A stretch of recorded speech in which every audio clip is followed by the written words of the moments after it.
안녕하세요. 앨리스의 오두시 앨리스입니다. 교육의 조건 10번째 시간.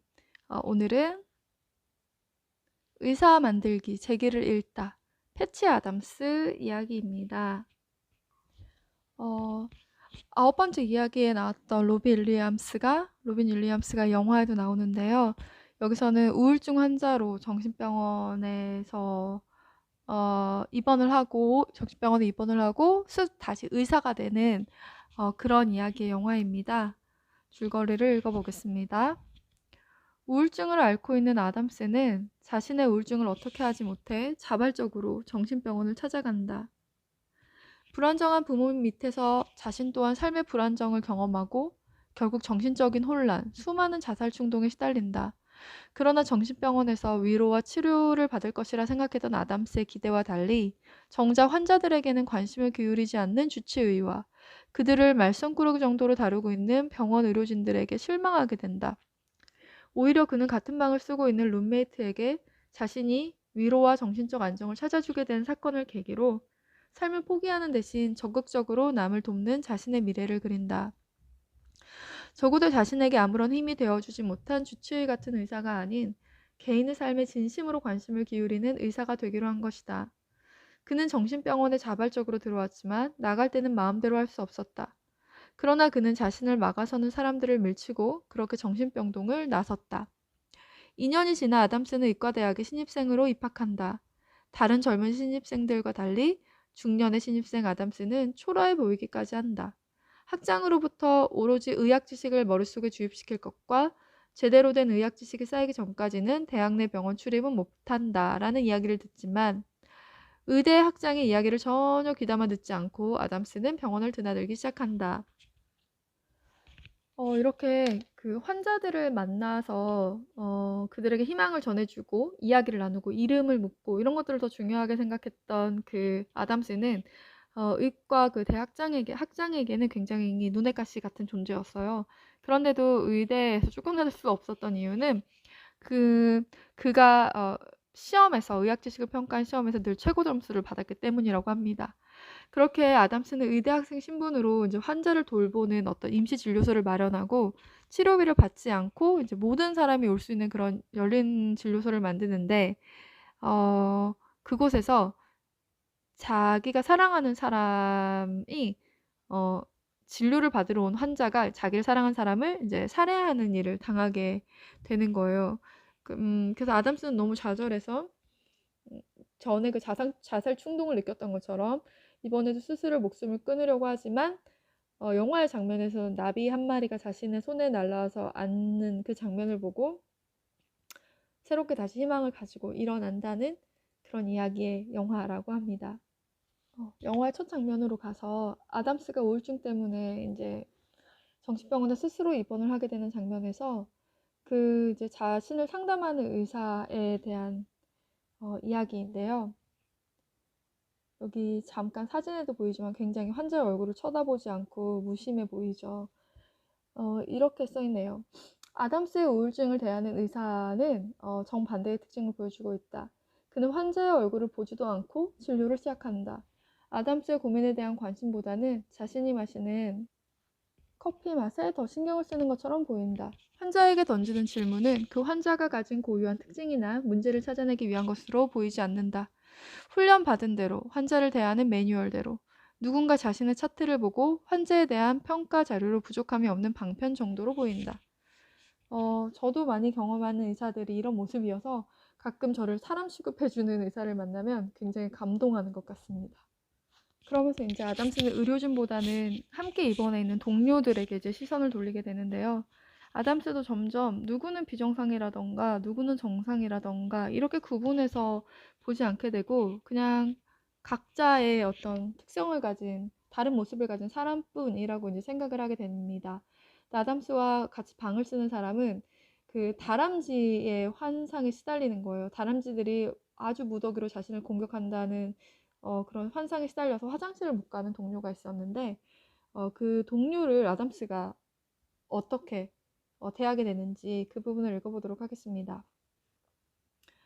어, 그는 동료가 잠잠해져서 자신이 잠자리에 들 수 있기를 바랄 뿐이었다. 그러나 상황이 그리 간단하진 않았다. 그가 자신의 침대에서 움직이지 못하고 소음을 내는 이유는 온 방 안에 다람쥐들이 있고 그 다람쥐들이 자신을 공격하려 한다고 생각하기 때문이었다. 그는 다람쥐들이 무서워서 침대에서 내려오지 못하고 있는 것이었다. 아담스가 병실 친구에게 다람쥐는 없다고 아무리 설명하고 설득하려 해도 소용이 없었다. 동료가 침대를 내려서는 순간 자신을 공격하려는 다람쥐는 오로지 그의 의식과 눈에만 보이는 환상이었기 때문이다.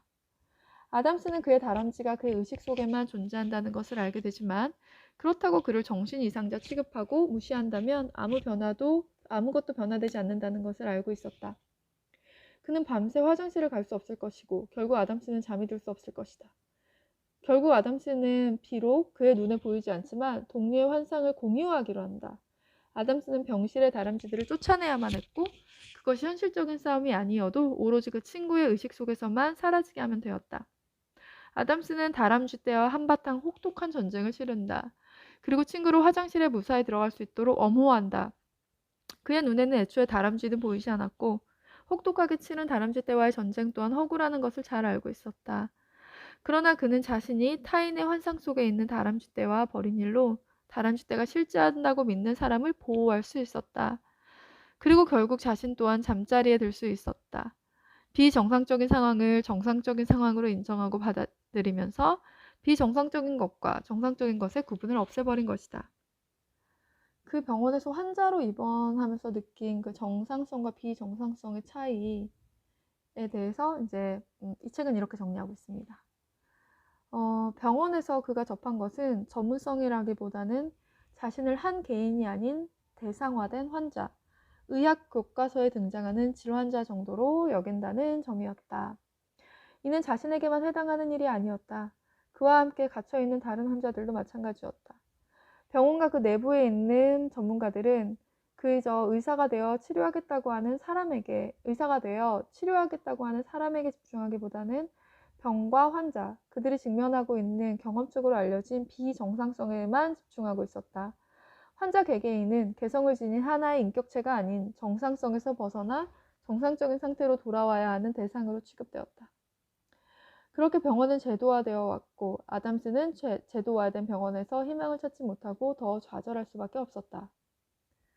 그러면서 이제 스스로 의대에 가서 의사가 되기 위해 의대에 가서 이제 공부를 하면서 그 환자를 돌본다기보다 그 진료를 하잖아요. 이제 담당 의사가 뒤에 쭉 인턴들을 거느리고 그 장면의 대화입니다. 이튼 박사가 이제 제자들에게 말하는 거죠.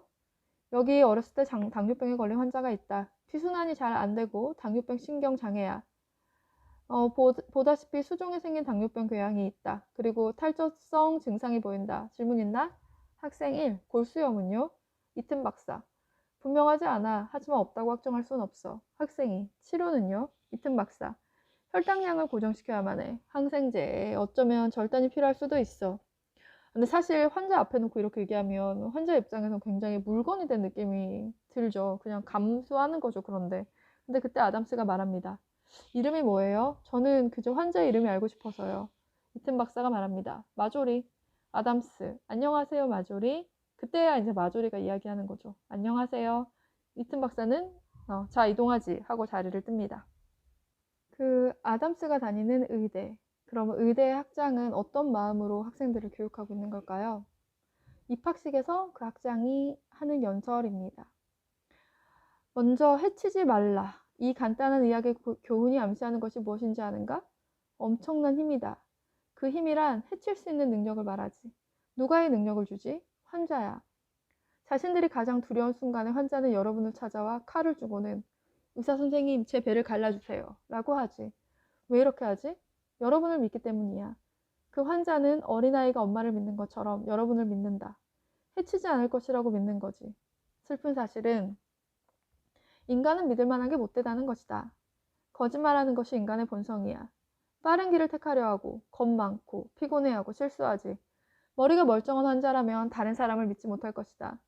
그러나 우리는 그런 일이 없도록 만들 거야. 우리의 사명은 혹독하고 무자비하게 인간성을 걸러내는 훈련을 시키고 더 나은 것으로 만드는 것이다. 우리는 여러분을 의사로 만들 것이다. 그러니까 학장이면 이제 교육자인데 교육자 입장에서 이런 말을 하는 것이 저는 나쁘지는 않다고는 생각합니다. 그런데 그러니까 이 학장이 가지고 있는 인간상은 인간이란 완전하지 못하고 거짓말도 한다 그랬죠? 거짓말하는 게 인간 본성이라고 했기 때문에 우리는 그런 본성을 걷어낸다. 그리고 의사로 만들 것이다. 라고 이제 말을 하고 있는 거죠. 이 책의 저자는 이 영화의 교육 이야기를 이렇게 정리합니다.